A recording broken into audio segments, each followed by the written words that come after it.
VIP, vraiment impliqué pour la planète. Yolande Delabigne. Jean-Philippe Carpentier, bonjour, vous êtes président de la Fédérec, vous venez de sortir un bilan économique de l'année 2014 et il n'est pas génial en fait.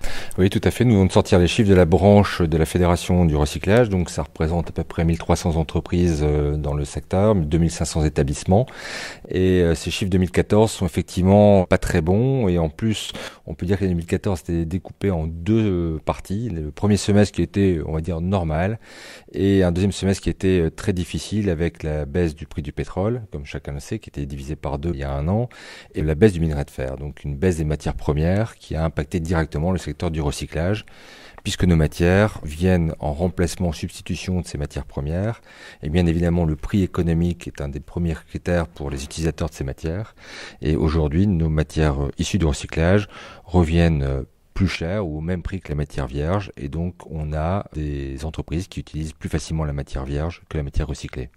Et qu'est-ce qu'on peut trouver comme solution pour ce problème ?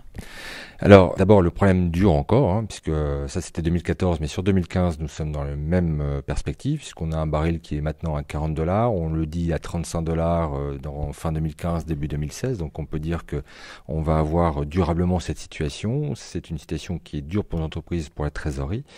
Alors les solutions, eh bien, d'une part, je pense qu'il faut faire en sorte que les coûts que l'on a évités pour les entreprises qui utilisent nos matières premières, ne serait-ce que la tonne de carbone évitée ou l'économie d'énergie soit valorisée dans le prix.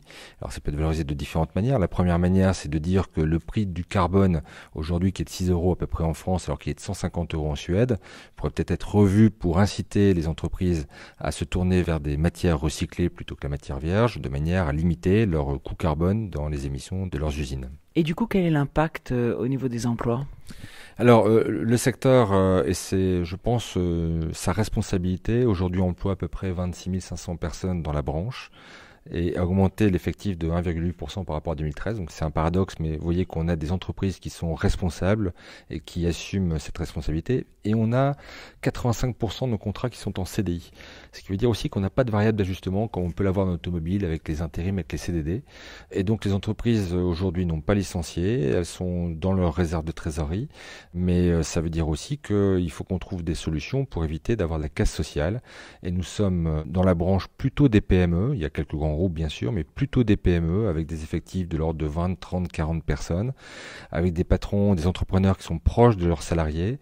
Et je peux vous dire que c'est à chaque fois viscéralement très difficile de se séparer d'employés pour des raisons économiques. Et donc nos adhérents font tout ce qu'ils peuvent pour maintenir cet emploi. J'espère qu'il n'y aura pas de casse sociale, mais en général, quand il y a la casse sociale, c'est qu'il y a la casse d'entreprise, c'est qu'il y a du dépôt de bilan pur et simple, et c'est ce qu'on veut absolument éviter dans les mois qui viennent. Radio Néoplanète.